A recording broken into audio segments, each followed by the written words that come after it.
உங்க வயசுல இருக்கக்கூடிய ஒரு பையன் பஞ்சாப் மாநிலத்தில் இருக்க குருஷேத்திரம் போனா, போய் உட்கார்ந்தா, மண்ணை தடவுனா, ஒரு குரு வந்தார். என்ன செய்கிறாய்? இங்கேதானே மகாபாரதம் நடந்தது. சிரித்தார் குரு. மகாபாரதம் படிச்சிட்டியா? படிச்சுட்ட.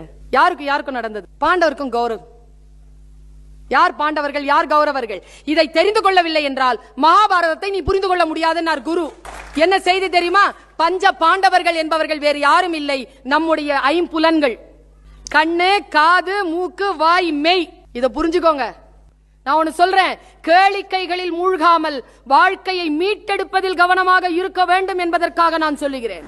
பாருங்க, ஐம்புலன்கள்ல இருக்கக்கூடிய அற்புதமான விஷயம் என்ன தெரியுமா? கண் சென்று பற்றும், பார்க்கும். யாரெல்லாம் வந்திருக்கா? ஓ, நமக்கு ஏத்த மாதிரியான ஒரு 4-5 இருக்கு. ஓகே, உட்காரலாம் ஒரு 4 hours. ஓகே. காது இருக்குல்ல, அது வந்து விழும். அதுக்கு மூடி கிடையாது, இதுக்கு மூடி இருக்கு. இது நம்ம கண்ட்ரோல்ல, இது நம்ம கண்ட்ரோல்ல இல்ல. உடல் அசைவுகள் இருக்குல்ல, அது அற்புதமானது. The rare phenomena under the sky is our body. ஒன்னு அவுட் ஆயிடுச்சுன்னு வச்சுக்க, மறுபடியும் வராது. உடல் அவ்வளவு அற்புதமானது. இந்த உடலை கெடுத்துக் கொள்ளாமல் இருப்பது. அவர் சொன்னார், இந்த ஐம்புலன்களுக்கும் 100 கௌரவர்கள். அவர்கள் யாருன்னா 100 இச்சைகளுக்கும் நடக்கின்ற போர்தான் மகாபாரத போரான். ஐம்புலன்களுக்கும் 100 இச்சைகளுக்கும். அப்ப கர்ணன் யார்? அவன் 6வது சகோதரன்ல.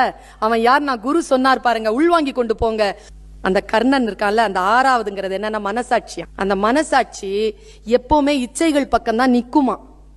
நின்னு சொல்லுமா, நான் ஏன் குடிக்கிறேன் தெரியுமா, நான் ஏன் இந்த மாதிரி ஆடுறேன் தெரியுமா, ஏன்னா எனக்கு பிடிக்குது. நான் ஏன் பொண்டாட்டி அடிக்கிறேன் தெரியுமா, அவ வாய் சரியில்லை.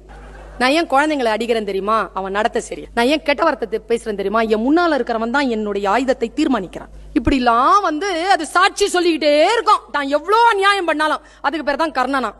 அப்போ வயசானவங்க மன்னிக்கணும். துரோணாச்சாரியார், கிருபாச்சாரியார், பீஷ்மாச்சாரியார் எல்லாம் பெரியவங்க தானே, வயசானவங்க தானே.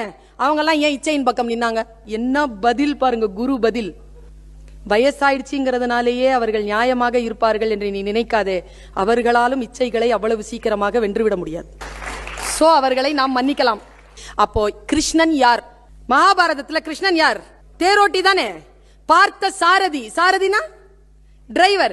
ஏன் அவனை டிரைவரா வச்சாங்கன்னா, குரு சொன்ன பதில், இந்த ஐம்புலன்களை இச்சைகளுக்கு எதிராக செலுத்த வேண்டும் என்றால் நாம கிருஷ்ணன் என்கின்ற கடவுளை டிரைவராக வைத்துக் கொண்டால் ஈஸியாக அந்த 100 இச்சைகளை ஜெயித்து விடலாம் என்பதற்காகத்தான் அவரை கொண்டு வந்து டிரைவராக வைத்தேன் என்று சொன்னார் குரு. இதுதாங்க மகாபாரதத்தினுடைய ஒட்டுமொத்தமான கதை.